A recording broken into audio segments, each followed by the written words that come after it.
Philip Ingram is a former British intelligence colonel and also the founder of Grey Hair Media, and he joins us live from London. Welcome to the programme. So there are media reports that what's being described as the battle for the Donbass will be, quote, the biggest clash of tanks since the Second World War. How do you see this unfolding?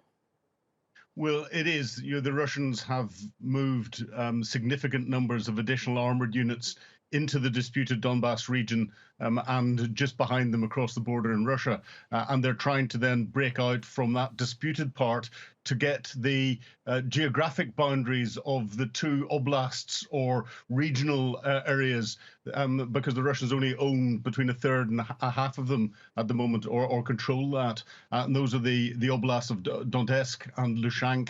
And we're seeing an encirclement coming in from the northeast and from the south to try and close the Ukrainian defenders in the center of a cauldron. And I would then expect the Russians to try and punch through the center to try and break the Ukrainian defense. However, I think they're in for a difficult time. And why is that? Is it because, I mean, there's this quote here from the Pentagon saying that Russia has lost almost 25% of its combat force that it deployed to Ukraine, or could it be anything else?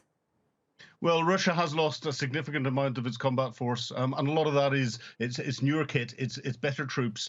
The other thing is it hasn't had time properly to learn the lessons of what went wrong in its attack into Kiev and other parts of Ukraine, and it would take years to fix it. Russia's command and control, the commanders on the ground are not familiar with these very complex operations and how to make them work properly. Their logistics are just not up to it. And the other thing, and your pictures are showing tanks going through very muddy territories, the weather isn't up for armored maneuver across these areas. Okay. And we've seen pictures of tanks getting stuck in Ukrainian fields.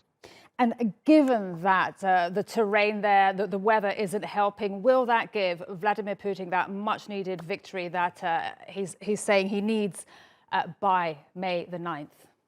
I don't think so. You will see some small victories where he captures small towns or cities, but we'll also see the Ukrainians counterattacking and recapturing some of the territory that's been taken beforehand by the Russians. The next 7 to 10 days will be the decisive battle for how this whole Russian illegal invasion plays out in the longer term. Philip Ingram, former British intelligence colonel, thank you so much for your insight. Thank you. Thank you.